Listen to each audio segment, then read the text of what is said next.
So I'm going to pick up right at that moment and see what does the Bible say about protecting your family and your home with a concealed weapon. So we're going to pick up in Nehemiah 4:9, where it says, "Nevertheless, we made our prayer to our God, and because of them we set a watch against them day and night. Then Judah said, the strength of the laborers is failing, and there is so much rubbish that we are not able to build the wall.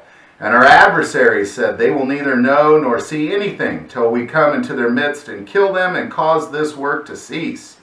So it was when the Jews who dwelt near them came that they told us 10 times, for whatever place you turn, they will be upon us.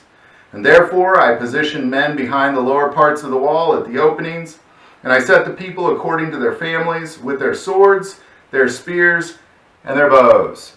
So what Nehemiah is doing is he's setting people on the wall according to their families, and as people are working, there's also people in those families holding spears and bows and swords, protecting the workers. Now, it's important to mention, these are not soldiers. These are just average day family men.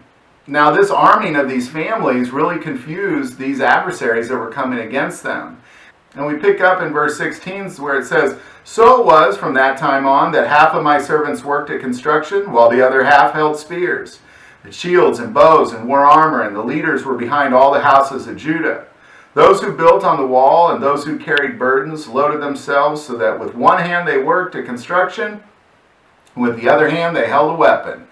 Now, what this means is as they were working, they knew that they could at any time be attacked, so they also held weapons with them as well. But it goes on to say in 18, "Every one of the builders had his sword girded at his side as he built." So not only are they carrying weapons, they're actually concealing them and carrying them on them in the event they run into trouble. And they continued this until it goes on to 21. "So we labored in the work, and half of the men held spears from daybreak until the stars appeared. And at the same time I also said to the people, let each man and his servants stay at night in Jerusalem, that they may be our guard by night and a working party by day. So neither I, my brethren, my servants, nor the men of the guard who followed me took off their clothes, except that everyone took them off for washing." So really what's taking place here is that Nehemiah and the Jews of Jerusalem had essentially armed themselves, and at many times during this they called out to God, and God blessed them and He blessed their works. And more so, I'm going to kind of go back to verse 13 to talk about, well, did God really bless this effort? I mean, here they are, these are laborers, and they are arming themselves and carrying a sidearm on them to protect themselves and their families. It says in 13, "Therefore I positioned men behind the lower parts of the wall at the openings, and I set the people according to their families with their swords and their spears and their bows. And I looked and arose and said to the nobles, to the leaders, and to the rest of the people, do not be afraid of them. Remember the Lord, great and awesome, and fight for your brethren, your sons, your daughters, your wives, and your houses." Now this is critical because God is going to bless you if you are defending your brethren, if you are defending your families, if you are defending your houses. You know, we're not meant to just pick up arms and be bullies or pick up arms and be militia.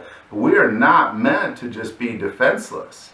Now, Jerusalem was a defenseless nation. I don't know about your neighborhood, but mine does not have a wall around it.